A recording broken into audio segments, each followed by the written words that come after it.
Hi, everybody, and welcome. It's Lynne Wester, the Donor Relations Guru. I'm happy you've joined us today for this important conversation on diversity, equity, and inclusion. I hope today will be enlightening and part of your development as a professional fundraiser and as a person who cares passionately about human beings and their lives. This is a beginning of a conversation, probably long overdue, and I welcome all of you on board today. We'll be recording this conversation.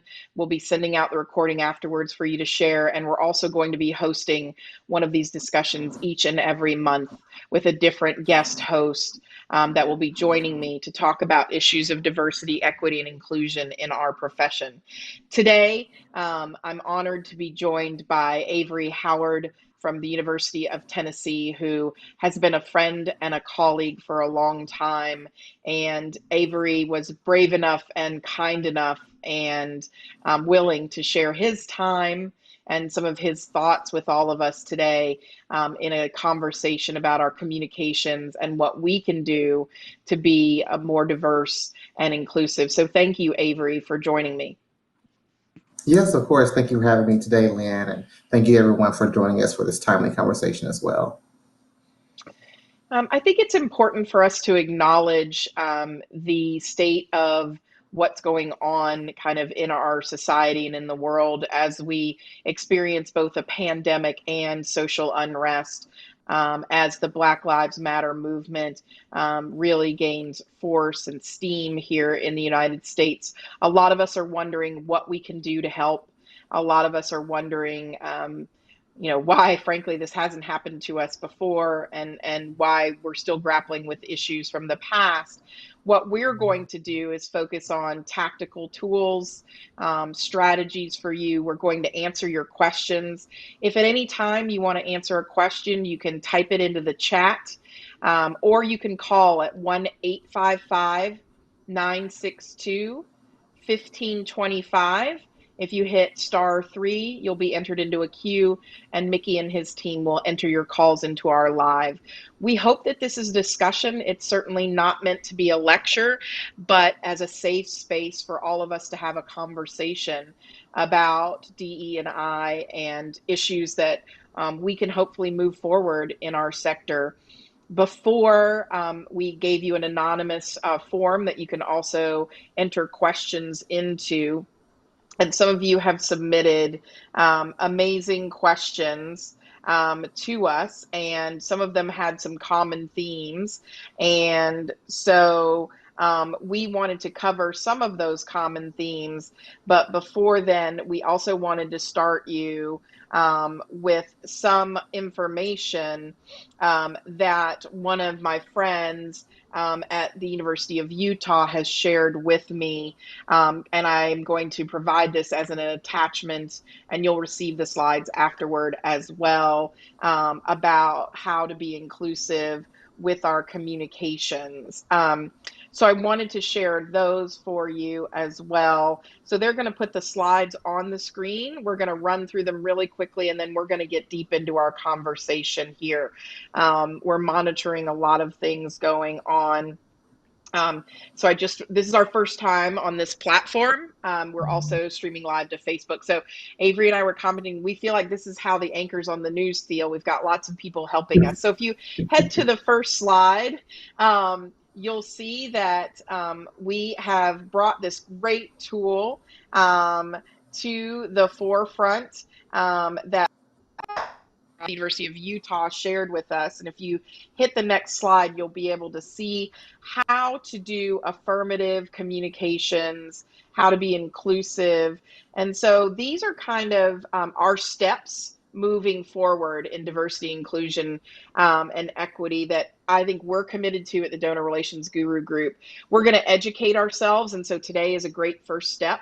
We're going to set goals toward diversity and inclusion. So some of my goals are only dealing with companies that have made strong diversity and inclusion statements, only speaking in environments that are inclusive for all and have not been used to exclude or discriminate, to do better to support diverse groups in the fundraising sector, and also to call for action for those organizations that support us. And we're going to talk a little bit about that today. The other thing we're going to do is we're going to talk. One thing to issue a Black Lives Matter statement and to put a black screen on your social media. It's a whole nother to put your money and your time where your mouth is. So this conversation is going to be one that's ongoing. We're not going to stop. And so we have scheduled one of these every single month through 2020 and beyond to continue this conversation. And then we're going to build a plan for how we can do better, for how the organizations we serve can do better to come out of these conversations. If you looked on the next few slides that my team will place up for you, asset-based language versus deficit-based language in marketing and communications. This is a great resource for you and your teams to use. I know some of you already do this in your commentary, in your social organizations, in organizations that already have these kinds of conversations, but a reminder for you. And then there's a chart on the next slide that will show you the do's and don'ts of deficit versus asset-based language. So really speaking up, including diversity and doing storytelling communications, which is something that we've done for a while in our industry, but further enhancing that kind of talk for our organizations. I think one of the last points, and I'll put up the dates of all of our future conversations on diversity, equity, and inclusion. But the last point that I want to bring up, and this will be a lead in to Avery to start the conversation, is that language is ever changing. And we can't use outdated expressions that we once used. So in that light, our language, even around the movement around inclusivity, is changing. I know that language has changed over times as to what people want to be called, what descriptors do we use for people. And one of the common questions we received is, how do we frame our language in the least offensive way possible? And how do we determine, what people want to be called? And I think one of the things I would remind you as an ally is that we're going to call people what their preference is, just like donors. They have preferences, and so do people. And so there's always, there already has been a movement on the student side with pronouns and identity, but there also needs to be an identity on the fundraising side as well. So that can help us frame our language. Diversity is what we're going to talk about. Being inclusive is. So that is what we're here to talk about every month, every time, so that we can foster those conversations. So we'll put up the dates again for future conversations. You'll get the links. We'll always have the same platform. If you want to call in with questions for Avery or myself, or both of us, you can call us at 1-855-962-1525, and you hit *3, and you'll be able to come in live to the conversation. So Avery, I look over at my computer because that's where my feed is coming in. I also want to be very clear that Avery, I've invited Avery here because he's a friend and a professional. He also happens to be Black. And so Avery's not here because he's Black. His Blackness is part of who he is. And we had a very long conversation before him joining, making sure that he was comfortable and that we weren't tokenizing him, and that he does not speak upon all Black people's experiences. So yeah. I want to be very clear about that when we have this conversation, that this is a comfortable conversation between friends and professionals in this industry. So we received a lot of questions beforehand. Avery, what was one of the questions that struck you as something that would be good to start us off with, or something to speak upon that we received from the people who wanted to join us? What was a question that kind of got you thinking, or something you wanted to comment on? What to go on along the lines that you were just talking about of tokenizing people. One of the questions we received was, how do you balance representation so that you don't tokenize people of color. And so I think when we're thinking about putting together our publications, any pieces, whether it be print or digital, they should be a reflection of your organization. And so if you're reflecting your organization, you won't be tokenizing anyone. Now, if your organization happens to not be so diverse or inclusive of different populations, then that might be a deeper issue, I believe, that you would need to work with on making sure you do have a more inclusive organization. But I think if you're just basically really highlighting who is on your campus, you won't run into the fear or have the backlash of, oh, you just put, so and so on your piece because they happen to be of this color or of this race. I think that's a really important point. We've seen examples in the past from universities and nonprofits where they've forced diversity, or they've used photos that are clearly not representative of their student body or their beneficiaries. And I think that rings just as hollow as not having a pretty diverse student body. It's completely okay if in your part of the world there aren't Black and brown people to show that there's other Mhm. ways to show diversity as well and inclusion. It could be through body shape, through abilities, lots of different ways, but just adding 2 extra Black faces doesn't make your campus more diverse.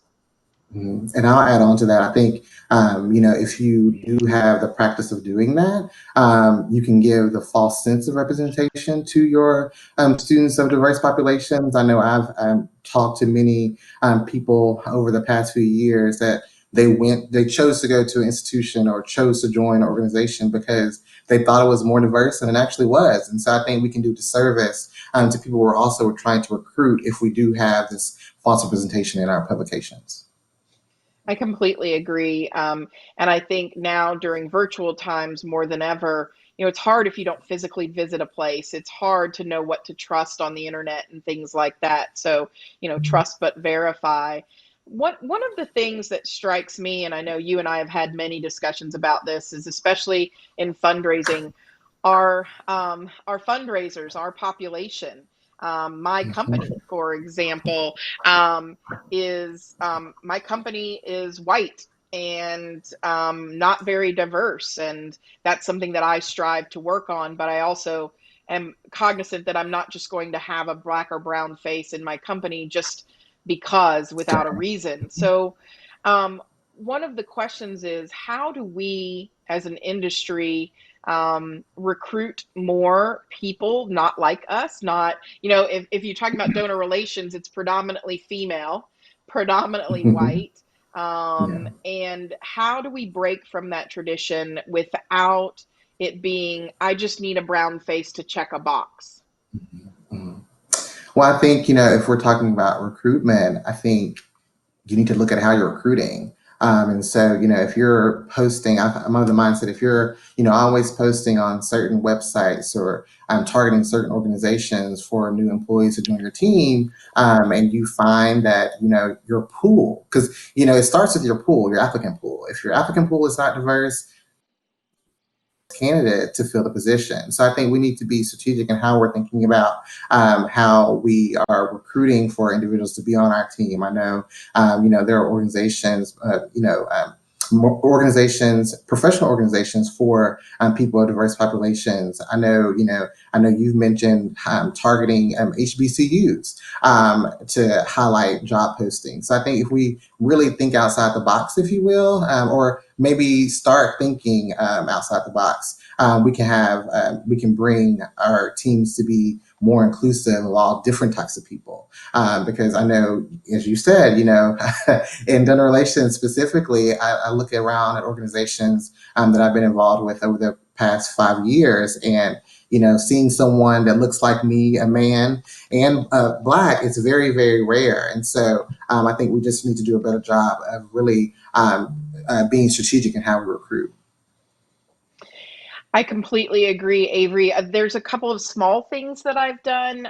Like you mentioned, I post at HBCUs. And for those of you not familiar with that vernacular, and you may just be learning, that's a historically Black college and university. They were founded, especially in the South, because predominantly white institutions, or PWIs, if you hear us say that, did not allow, of course, Black people in their schools. So they were founded and have excellent students coming out of them who are leading the way. So the other thing that I've done, and this is a very small thing, is I've removed names off of resumes and just handed the resumes to the committee to look at without the names. I find that name bias is massive. And one of the examples I give, I use Avery and I for an example. If I saw Avery Howard on a resume, I would think it was a young white female. And if you saw Lynne Wester, if you grew up in the 70s with Lynn Swan, you might think that I'm a Black football running back. So just to show you that name doesn't delineate out, but so many people, so many things are tied to names. And so I try to remove names. I also am very adamant that the job requirement, if it says that they need a degree from an accredited institution, it doesn't matter what school they went to. If they have a degree, they qualify. And we in academia tend to be very elitist about that. But as a girl who proudly went to a public state institution in an honors college, I feel like my degree is just as valuable as somebody who um, went to Princeton or Harvard. So that's another way we can eliminate our bias. I know some of you have chimed in with some questions, so I'm going to ask Mickey, my co-host in our ears, that maybe he wants to share one of the questions that you guys have chimed in on the chat for us. Will do, Lynn. Thanks so much. Lots of chat questions.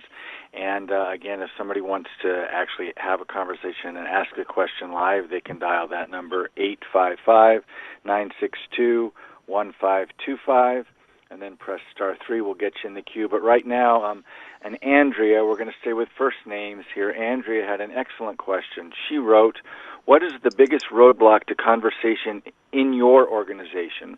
And how transparent are you with donors about the conversation your organization is having? Yeah, Andrea, I appreciate that question, and I think it's a great one. I think that more of us have to be transparent. What I'm seeing a lot of, and I'm happy to let Avery chime in, I'm seeing a lot of presidents, I'm seeing a lot of CEOs come out and say Black Lives Matter. I'm seeing a lot of organizations finally taking a stand, and that's positive. What I'm not seeing is advancement divisions taking a stand and saying, and this is one of the things I want us to talk about moving forward, is we've already, CASE and other organizations have said, we will not stand for donors who sexually harass or harass our employees, and we don't have to accept their money. The next step is we will disassociate from donors who are outwardly racist and who use their money to do things that don't support inclusivity and diversity. And I'm looking forward to more leaders in advancement space coming out and saying that. And I know that's going to be tough. And I know we're going to lose some big donors, but it is what is right. And we cannot stand back. So as advancement professionals, we're not here to sell our souls. We understand that the money comes from all different types of people, but I think that it's time to end the practice of donors who want U.S. citizens in their scholarships or other things that discriminate, and it's time for us to stand up as advancement professionals. So what do you think about that, Avery? I definitely agree with that. I think as you said, we've seen so many different organizations speak up over the last few weeks. And I will say this, if your organization has not spoken up, it's not too late. I don't think you can ever be too late to say the right thing. I think right now I'm saying that, your constituents on your campus or in your alumni, your donors, your volunteers, saying that, for a certain segment of them, that you care about them, that, showing that individuals that are allies, showing them that you care about, people in diverse populations. I think it's so important. And I think, as Lynn said, in advancement, we sometimes don't see these communication pieces come out. I know I've seen some wonderful pieces coming from deans and department heads and chancellors and presidents of universities, but I haven't seen that many statements coming from, vice presidents or vice chancellors for advancement. And so I would say, if your your organization still has not had the opportunity to communicate to your alumni base or to your donor base, it's definitely not too late. And it's important that for engagement on a volunteer basis, on a donation basis, that your constituents do feel like they belong to your organization. Because I know I've talked to many alumni from different PWs across the country that feel like they don't have a sense of connection. I think, if your organization is able to make a statement during this time, it can really, really go a long way for the benefit of your constituents during this time.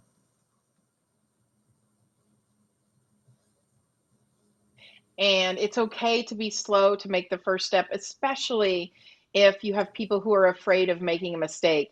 One of the things we have to do is give people the grace to make a mistake. And we've been doing that really well when it comes to COVID and other issues. We need to give that same grace to people who are walking into uncharted territory and maybe starting their journey to becoming an ally or starting their journey of education and activism. So I think that's a great question. Thanks, Andrea. All right, Mickey, who's next? Who's next is Munira. Munira had a question, and it was, how do you bring up the subject of diversity to your leadership team without ruffling any feathers?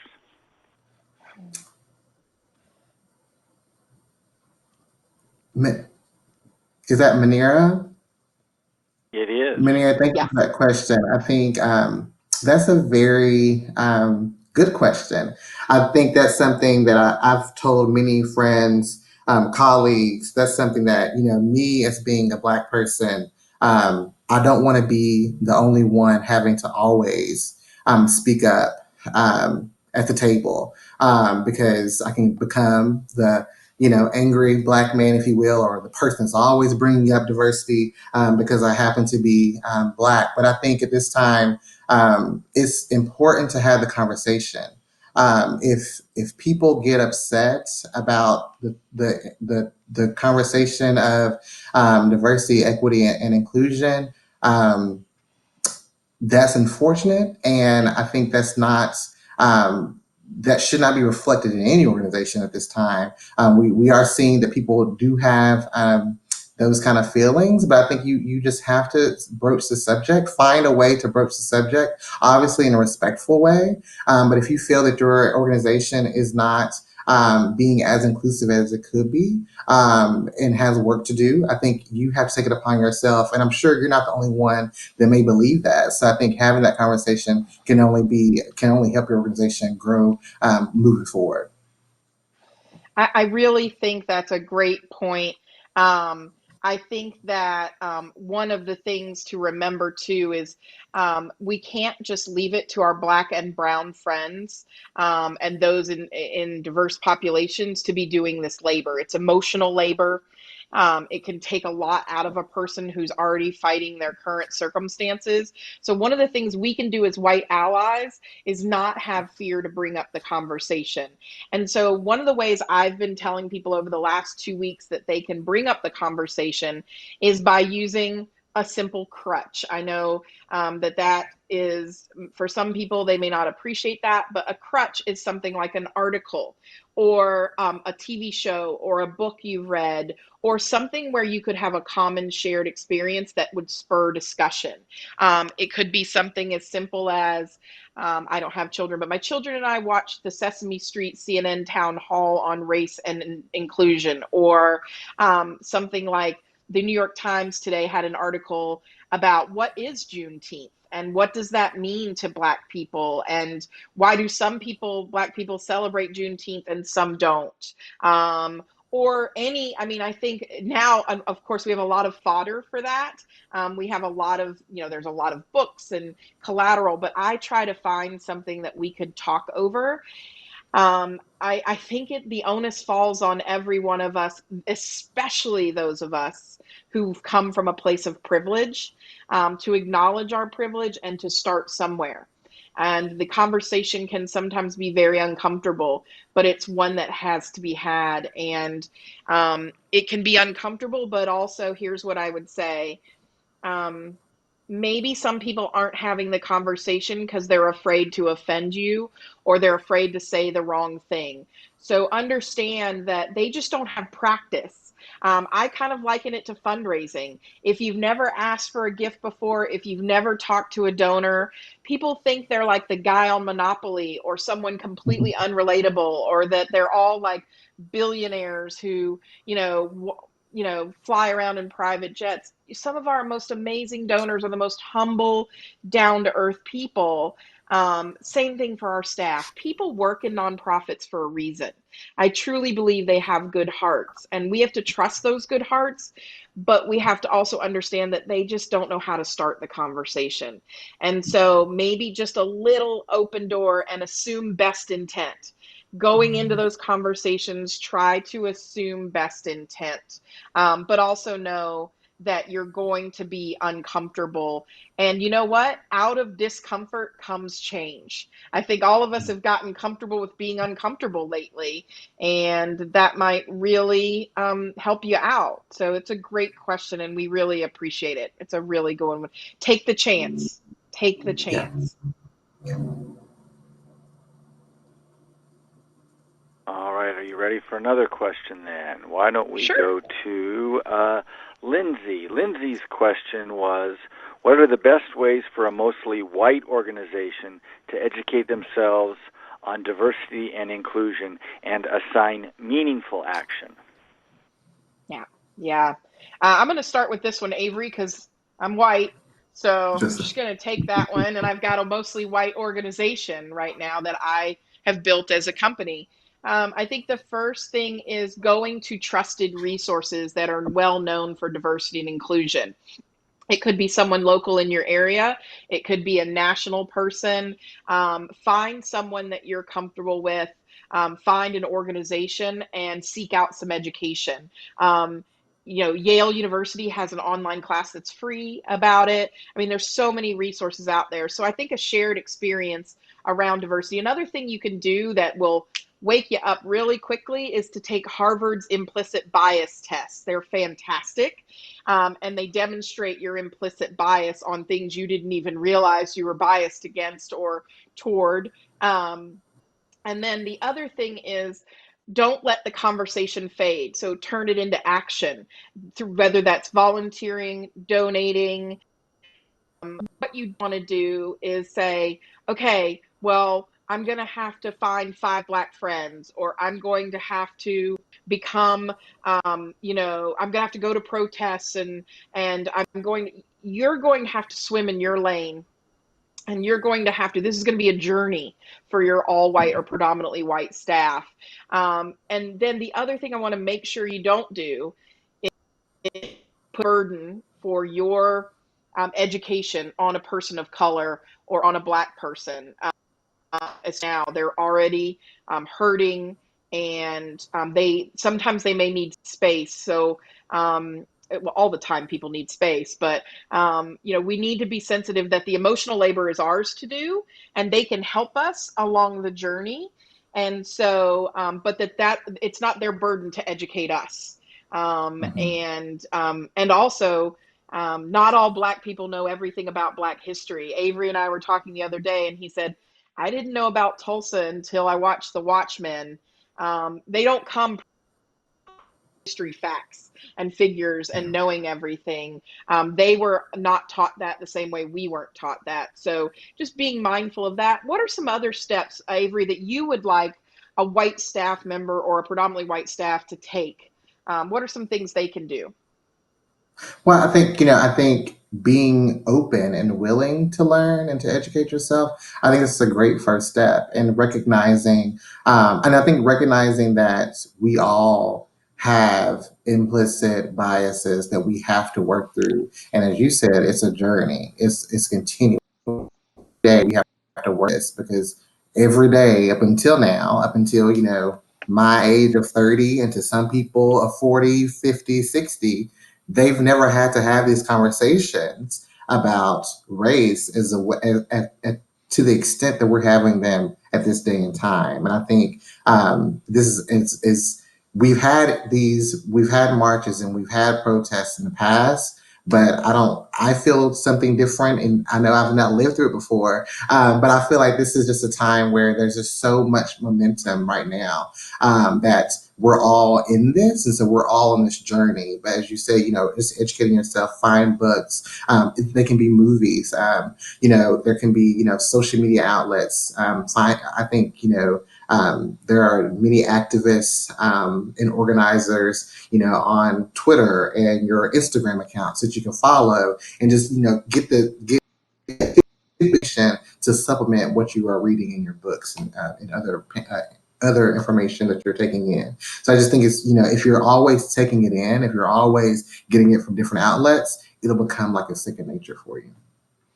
Yeah, I really think so. Immersing yourself. It's for some people, I studied foreign language and African American studies undergraduate, and they say in foreign language that when you stop translating and start thinking in the language is when you have it. And I would say that's the same thing around an inclusion conversation. When inclusion doesn't become work, or it doesn't become, oh, I have to actively think about this, that's when it's ingrained into your lifestyle and into your organization, when inclusion is just there and it is how you think. So I encourage you to take that first step, Lindsay, and I'm proud of you and your team for saying we want to do something.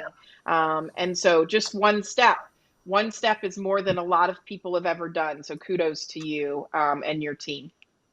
Mickey, what else do we have? Okay, lots of other good questions. So it looks like we had a question here from Karen, and Karen's question was, how do you ensure that your materials are diverse and inclusive without making students or staff feel like the token person of color being highlighted?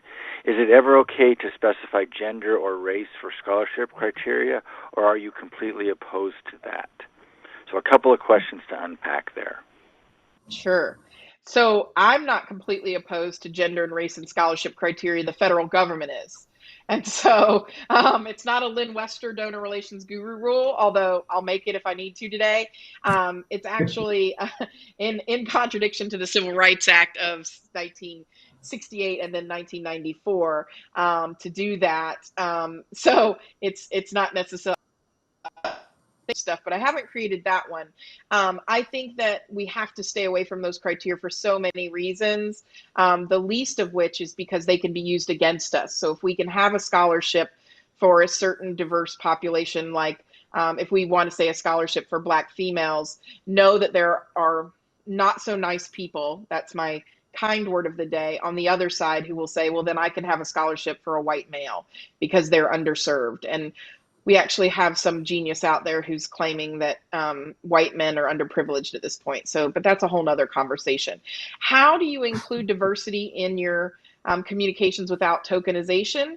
I think it starts from what the purpose of the communication is, and also understanding that all students are worthy of having their stories told, not just the ones who are Black and brown or the ones who have the most tragic story.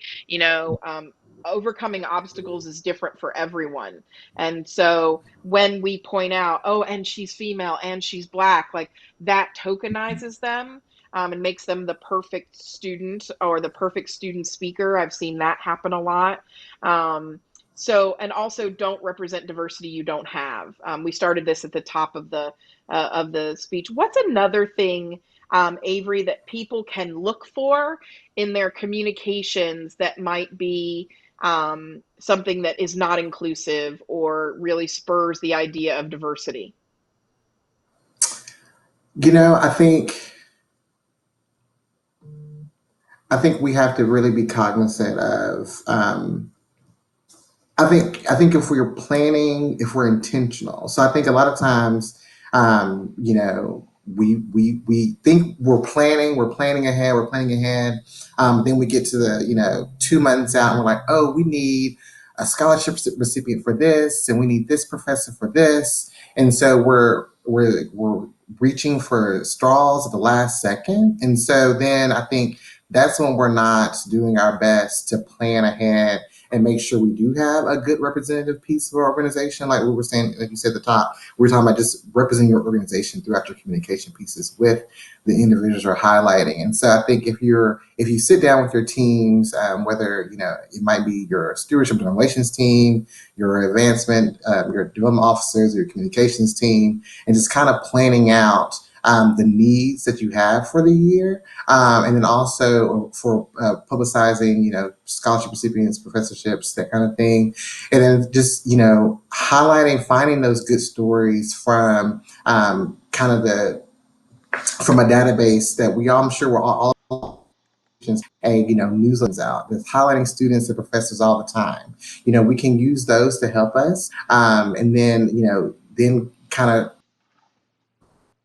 and work our way back to see, okay, are they a recipient of private support, and how can we highlight them in that way? I think we have to be more strategic in how we're planning out and not waiting to the last minute, because then when we wait to the last minute, we do run into that rut of not having diversity or tokenizing. Oh, well, we need a person of color here. We need an Asian person here. We need a Black person here. And it's like, well, if we don't have them, we don't have them. And so we have to be very intentional on how we work. I think that's we do. We end up in a rush, and we end up using the same students forever. We use enrollment photos and not donor photos. That's another thing we do. And then one that I'm very cognizant of, and people sometimes kind of tilt their head, but I've had a lot of training in diverse and inclusive populations, is connotations around the words dark and light, connotations around white being positive and Black being negative. I try to make sure that any communication I'm working with a nonprofit does not have any of that type of connotation to it. And it's simple. It's in your vernacular. But there's a lot of words. There's for those of you that are educating yourselves, there might be a list of terms or phrases that have racial undertones that you don't even know about, that are a great thing for you to learn about, so that you're not incorporating them into your vernacular in your communications, and also even things like your events.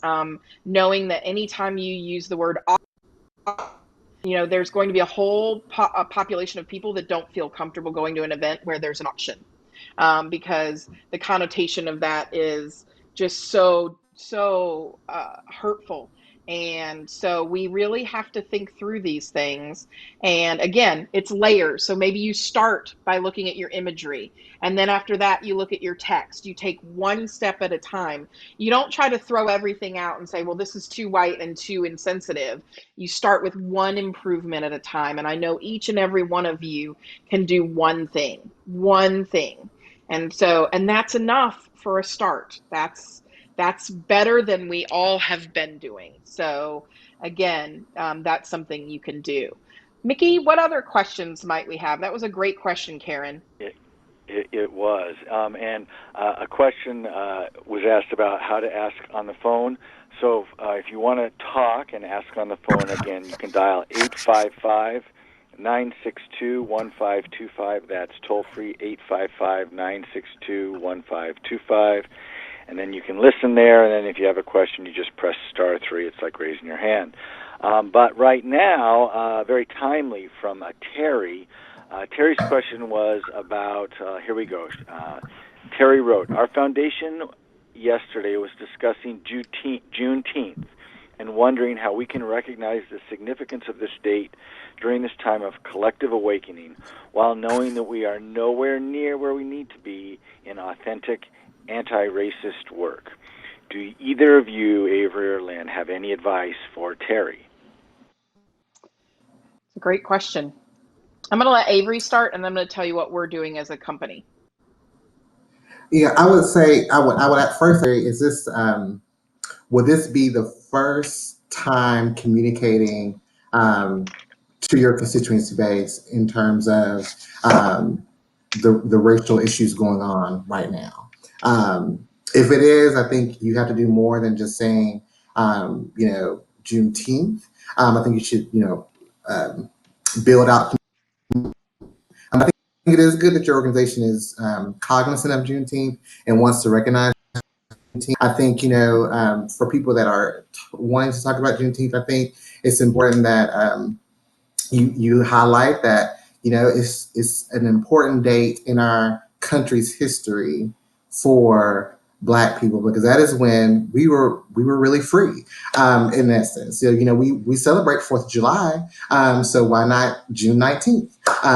So it's the same sense of freedom. And so I think if you can highlight your communication around that, I think, just showing that it's important, it's an important holiday. It's important to observe for a certain subset of your constituency base. And there are many people that might be allies that may celebrate as well and observe as well, because not all, because not all, as we know, not all people that were Black, or not all people that were not Black, believed in slavery. So I think, it could be a true benefit in your organization to highlight that. I just would question if it's the first thing you're highlighting. And if it is, making sure you're of it and continue to communicate after it. Yeah, I think it's really important. I think there will probably be a movement, hopefully, in the United States to make Juneteenth a national holiday. And I think the first thing is to understand the history behind Juneteenth. I live in Texas, and Juneteenth. The reason Juneteenth is so important is because the slaves were freed 2 years earlier. Texas just didn't tell anybody, and they kept them enslaved. So on Friday, we'll be off as a company. My staff will not be working on Friday. You could give time off to your team at your foundation. And I had the privilege last night of speaking with Kim, the vice president at Colorado State, and they're going to do a special coffee talk where they get together as a staff and talk about it. And then she's going to give them the afternoon to reflect, to do an act of service. I know I'm going to eat breakfast, lunch, and dinner as takeout from Black-owned businesses. It's something I can do. I'm going to do some Black-owned shopping. Those are just simple things I can do to celebrate Juneteenth. I don't feel very celebratory this Juneteenth, so also make sure your message, normally we would be like Happy Juneteenth, but this year, while there are still Black and brown people dying, I don't necessarily know that that's the appropriate message. I think it's a great day for you and your staff to spend in service, kind of like a lot of people do on Martin Luther King Jr. Day. I also think it might be a time to take some personal time and to take care of yourself. So I also plan on, I'm going to take a long nap on Juneteenth. I'm going to finish a book I'm reading that's pretty heavy. But I also am going to take some time to connect with some of my friends, white and Black, all colors, to tell them I love them and that I care about them. And so I think there's lots of things we can do, but the least of which is ignore it. You can't just ignore that Juneteenth is Friday. I think, even if you just have a conversation about it, that's a start. So I really hope that you and your foundation take it as an opportunity to further maybe the conversation, or maybe it's develop an action plan and put action behind your words. Yeah, I like that. I think you were talking about potentially becoming a national holiday, and that would be wonderful if it does become. But I know in Virginia, and I believe in New York, I just saw a headline come across that it will be observed as a state holiday. And I think, maybe you can take the time to also, oh, great. So maybe you can take the time to also, if it's not observed as a holiday in your state, to write to your legislators, so that you to say this is something that's important, that is a part of our, country's history, that we should begin to observe this. And I'll be spending part of my holiday on Friday, and then also doing some community service things as well. I'm sure if you're somewhere in your community or in your city, if you're in a larger city, there will be some type of observance or celebration. So I would encourage you to look for those on social media, or on your state's or your city's events calendar to find those types of events. Another one simple thing you can do is go through your pantry and get rid of your Uncle Ben's rice, your Mrs. Butterworth's, and your Aunt Jemima. You can get rid of any products that are from companies, or you can get rid of any companies that don't support the Black Lives Matter movement, and time to end your subscriptions and break ties with companies that use institutionalized racism to further themselves. So that's a simple action you can do to celebrate a holiday, is getting rid of those things in your life. And so that's something you can do as well. It's a great question. Mickey, do we have anybody on the phone? Actually, not at this point. And I want to play off, if it's okay, Avery's comment about opportunities on social media. One of our clients is the NAACP, and on Friday, Juneteenth, they are planning a Juneteenth Black Family Reunion commemoration online. It's streaming through their website. I believe it's going to run from 3 to 5 p.m. Eastern Time, and then at 4 to 6 p.m. Eastern Time. I'm sorry, and then at 6 p.m. Eastern Time, they're going to have a panel conversation with thought leaders, advocates, and grassroots organizers. So some celebration, some education, and then some real discussion about concrete things that they're planning to do that others can do, and maybe those of us listening could pick up some good tips that we could bring back to our institutions to share and do as well. So that's another opportunity on Juneteenth. Right now, Michelle has a question online, and it was, we are looking to really diversify our office. As we are in the process for hiring several positions besides HBCUs, where else can we advertise that would encompass not only Black candidates, but Latino, Asian, Native American, and other non-traditional candidates?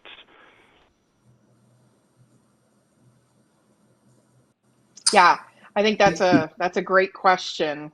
What I do is I post on LinkedIn. I have a very diverse LinkedIn community, and I look for other people who are not like me, who have more diverse LinkedIn communities. So that's one thing. Avery, do you know of other places they can post? The organizations escape me, but I know there are many organizations for different diverse populations that you can, I'm sure, can do a quick Google and find. I know we talk about providing resources. So I know I empower all of you to do the research to find those. But I want to also, with this, just take a note to make sure I bring this up. I think it's great that we all want to have diverse organizations and specifically diverse employees and organizations. But I also want to take the time to make sure that the environment to which these employees may be coming into in the workplace and in the community is a welcoming space for them to be.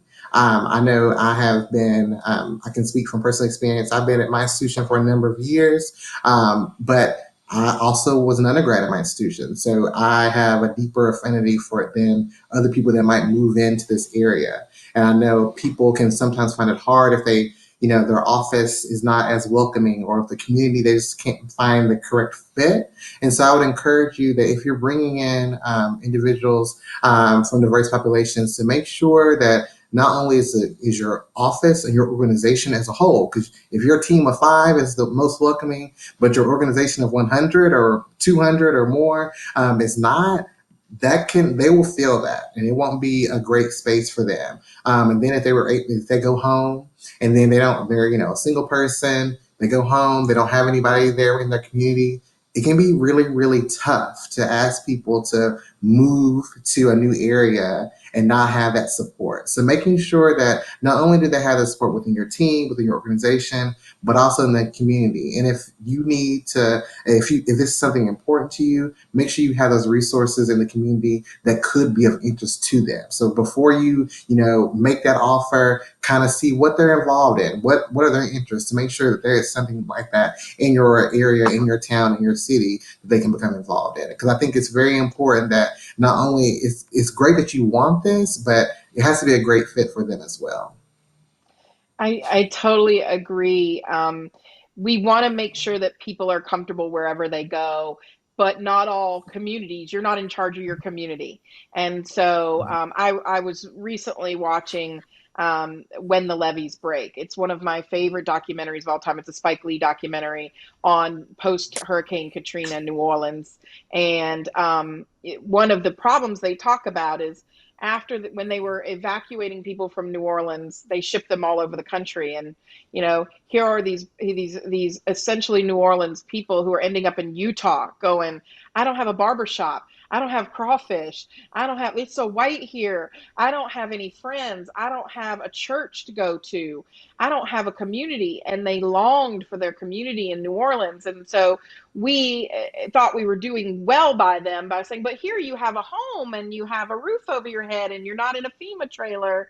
And what they said is none of that matters if I don't have my community. So I think that speaks it's so true that we don't want to just force people who aren't like us to be around us to make us feel better. Because remember, at the end of the day, this isn't about us feeling better because we've done something finally about blood in the streets. It's us making life better for other people. So one of the other things I think you can do, so there's a new conference run by a friend of mine, Miss Palmer, called Uprooted, and it's for women of color in fundraising. And so we're going to be the keynote luncheon sponsor, myself and JD from Thankview, and we're also going to have some scholarships. So if you want to go to that conference and you're a woman of color, email me, and we're gonna pay for you to go to that virtual conference. But the other thing is look for organizations that are not like yours. But also stop saying in your interview process, stop saying, well, we're looking for a culture fit, or we're looking for someone like us. Because every time you're looking for fit, you're going to go for the easy choice, for the person that fits in best with your culture. Sometimes you don't have to hire a black and brown person to hire someone who's an ally, who's anti-racist, or who believes in inclusion. Maybe the diversity for you guys is somebody who's bold and speaks up a lot. I mean, I know I have had that experience where they're like, wow, you're different than the rest of us. That might be good. That might be good for you. So don't hire to fit, hire to the skill set, and work. You can always work on the fit, but make sure it's a good place for the person to land as well.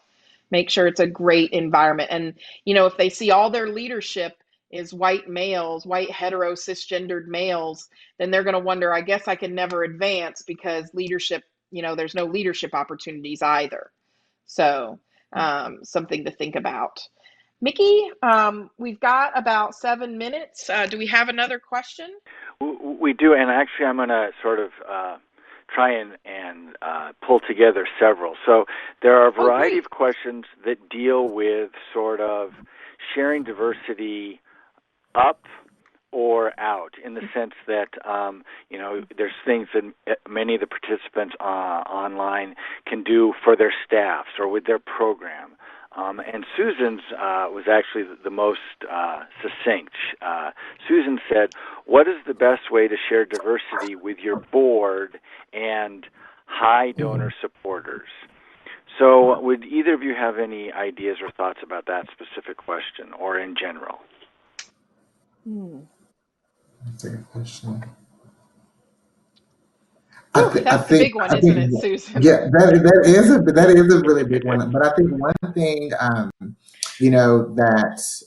when your organization, one thing that we've done at my institution is when our university is going through a strategic plan, which, traditionally your strategic plan should have diversity, inequity, and inclusion weaved throughout the plan and not just, a tenet of the plan. So when you talk about your plan with your board, with your leader, your volunteer leaders, I think just highlighting the diversity tenets throughout the plan is one way you can do that. But I would also encourage you to make sure, this is one thing that I think we always kind of forget about, is having just a diverse board, period. Because sometimes when you have a diverse board, the board members will bring up diversity and you don't even have to. And so just, a diversity of age, diversity of degrees, job, professions, just all types of diversity. And if your board is diverse, the conversations will come organically as well, I feel. And I think that's an important thing. Your board can look homogenous and still be diverse. So you can have a business graduate from the class of 53 who's been a CEO his whole life, and then you can have a graduate of nursing or education of 1985, and they both may be white, but they're going to have very different worldviews. So also, going back to the non-tokenization theme, one of the things that I like to do in terms of leading up to the board is making sure that the people that they hear from are representative of the population of our division and our organization. So I don't necessarily think that the vice president or the head honcho has to speak at every board meeting. It's actually something I try to do to give people development opportunities. Is I'll give a younger staff member an opportunity to speak in front of a board. They usually freak out and get scared, but they've got to learn somehow. I give diverse voices to have reports in front of the board. I have them join in at luncheons where the board has the working lunch, but giving access to the boardroom, giving access to the C-suite is also valuable. I remember the first time I was allowed to meet alone with the vice president. I was a lowly coordinator, and that gave me, it scared me, but it also empowered me. So it's also who we put in front of our board and how we give them to present. Maybe instead of the vice president reporting your fundraising numbers, maybe it should be your director of annual giving or your gift processor or someone who, is an unheard of voice, or maybe it's your prospect manager. It's giving voice to lots of voices, not just having the same one over and over and over again. That sometimes can also open up conversations. I think the other thing that I want to remind you that I think our counterparts of color and our counterparts of diversity know is this is a long journey. This is not a sprint, and you will not fix your board and get them to be like, yay, diversity and yay, inclusion overnight.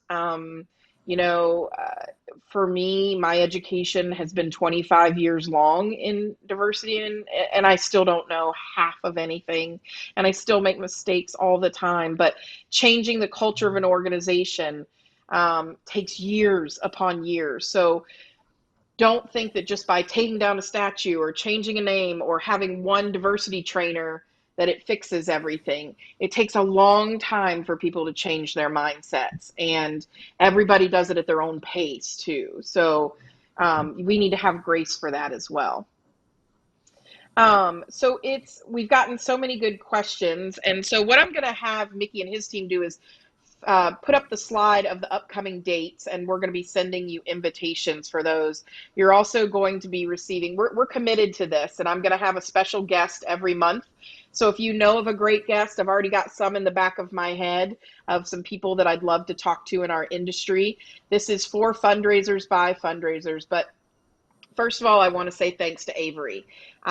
Avery answered the call or the email, I should say, because he knows I don't call. I just text him emojis all the time. And he didn't hesitate. He said, "Of course, I'm here to help you have that conversation." And and that was brave, and it was a good friend and a great colleague. And I hope we honored the promise I made to him in private, and that he still feels comfortable and that he feels the positivity from this. I see him nodding. So, Avery, Yes. any last words you'd like for our audience who joined us today? I just want to say, thank you to everyone that did join. I think this is, as Lynn said, it's, an uncomfortable topic for a lot of people, but it's an important conversation that needs to be had, especially during this time. So just thank you all for taking an hour out of your day to to start this conversation, but then also a lot of you sound like you really want to do the work and make your organizations more inclusive and highlight that in your pieces and publications and even in boards. So I think this is amazing. So I encourage you all to do the great work. And if you ever need, just want to ask a question of someone, you can find me and I'll be more than happy to assist you in any way that I can. Thanks, Avery. And then finally, a special thank you to Mickey Munley and his team. I got this email from Mickey, and he said, I don't know how to help, but I have Phonecast as a platform.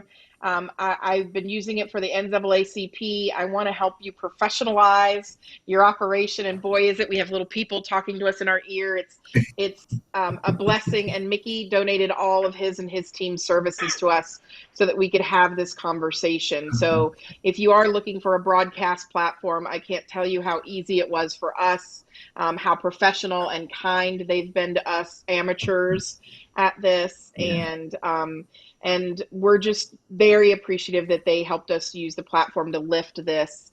They'll be contacting me with recordings and everything like that. I'm hoping our partnership will continue every month, but they donated this. So without them, we would have been cut off and we wouldn't have had this beautiful production and everything. So if you want to do an event, I can't recommend them enough, and the way they've stepped up. So Mickey, if you're up there listening in my ear, if you would just want to say thank you and give everybody your website, that would be awesome. You're welcome. Yep, it's communityphonecast.com, all one word, communityphonecast.com. So thank you very much. It's our pleasure. This is important, and we're looking forward to a series of continued great conversations, Lynn. Thanks so much, and thank you too, Avery. Thanks, Mickey. Yes, Thanks. thank you. Y'all been great. Yeah, so you could do this with your donors. You could use your virtual events this way, guys. It's just another platform. I'm always going to give you a pitch when it's not mine. So that being said, you guys are great. We appreciate you and know that these conversations are important, and we need to say their names. Breonna Taylor, Ahmaud Arbery, George Floyd, all have been murdered, and countless others. And so it's our job to do the work to make sure that they know that Black Lives Matter is the minimum, that Black lives are cherished and loved and important and valuable and brilliant, and all things that matter is the minimum.